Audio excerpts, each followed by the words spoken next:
Hi bro.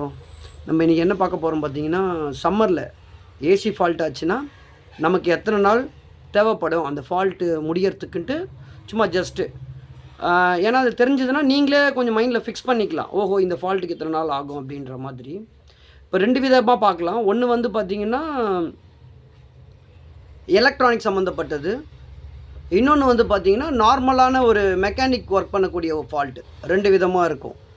இதில் mechanic work பண்ணக்கூடிய ஃபால்ட்டெல்லாம் கொஞ்சம் ஈஸி. ஆனால் வரும்போதே கையோடு முடிச்சிடுவாங்கன்னா இந்த கெப்பாசிட்டர் போகிறது, இந்த ஃபேன் மோட்ரு ப்ராப்ளமு, இதெல்லாம் கம்ப்ரஸரே போனால் கூட நம்ம ஒரே நாளில் முடிச்சிடலாம். நான் இன்வெர்ட்டர் ஒர்க் எல்லாமே. மெக்கானிக் சைடில் டிலே ஆகிற ஒர்க் எதுவாக இருக்குன்னா லீக்கேஜ் ஒர்க்கு. சம்டைம்ஸ் லீக்கு தெரியாமல் நம்ம கேஸ் ஏற்றும் போது திருப்பி லீக் ஆகும். அது எப்படியோ 1 நாள் 2 நாள் அப்படி வேலை இழுத்துனே போகுன்ற மாதிரி. இண்டோர் காயில் லீக் ஆச்சுன்னா அது ஒரு 2 டேஸ். லீக் சம்மந்தப்பட்ட வேலைனாலே உங்களுக்கு 1 ஆர் 2 டேஸ் தேவைப்படுன்ற மாதிரி. டப்புன்னு அந்த டைமில் பண்ணிட்டு போகிறதெல்லாம் திருப்பி நிற்குமான்னு சொல்ல முடியாது. இது மாதிரி ஃபால்ட்டுங்க. அது எலக்ட்ரானிக் சம்மந்தப்பட்ட ஃபால்ட்டு வருதுன்னா குறைஞ்சது உங்களுக்கு 2 to 3 டேஸ் தேவைப்படுதுன்ற மாதிரி. நார்மலாக அந்த போர்டில் எந்த ஃபால்ட் இருந்தாலும் ரெடி பண்ணுறதுக்கோ, ஏன்னா இப்போ சர்வீஸ் பண்ணுற அந்த எலக்ட்ரானிக் சர்வீஸ் பண்ணுறவங்க எல்லாமே ரொம்ப குறைஞ்சபட்சமாக தான் இருக்காங்க. ஸோ அவங்க பாவம் ரொம்ப பிஸியாக ஒர்க் பண்ணால் கூட எப்படி பார்த்தாலும் 2 to 3 டேஸாவது கண்டிப்பாக ஆகும். அதுலேயும் இன்வெர்ட்டர் போர்டெலாம் வந்ததுன்னா உங்களுக்கு எனக்கு சொல்கிறதுக்கே இல்லை.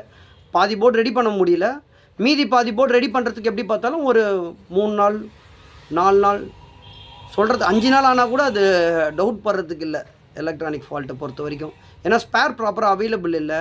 ஃபால்ட்டு கண்டுபிடிச்சிடுறாங்க. எலக்ட்ரானிக்கில் உண்டான சில பார்ட் கிடைக்கிறது இல்லைன்றது 4 to 5 டேஸ் ஆகும். மற்றபடி நார்மலான ஃபால்ட் எல்லாமே ரொம்ப ஈஸி தான்.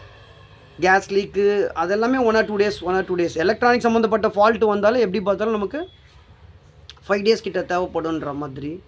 இதிலே பெரிய ஒர்க்கு, தலைவலி பிடிச்ச ஒர்க் எதுன்னு பார்த்தீங்கன்னா கேஸ் லீக்குன்னு வந்தாலே அது ஒரு கொஞ்சம் பெரிய வேலை தான். அது லீக் தெரிஞ்சிச்சுன்னா வேலை ரொம்ப ஈஸி, முடிச்சிடலாம்.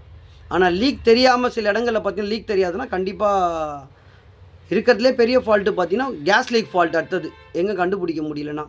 மற்றபடி எல்லாமே நம்ம ரெடி பண்ணக்கூடிய ஃபால்ட்டுங்க தான். பாய்.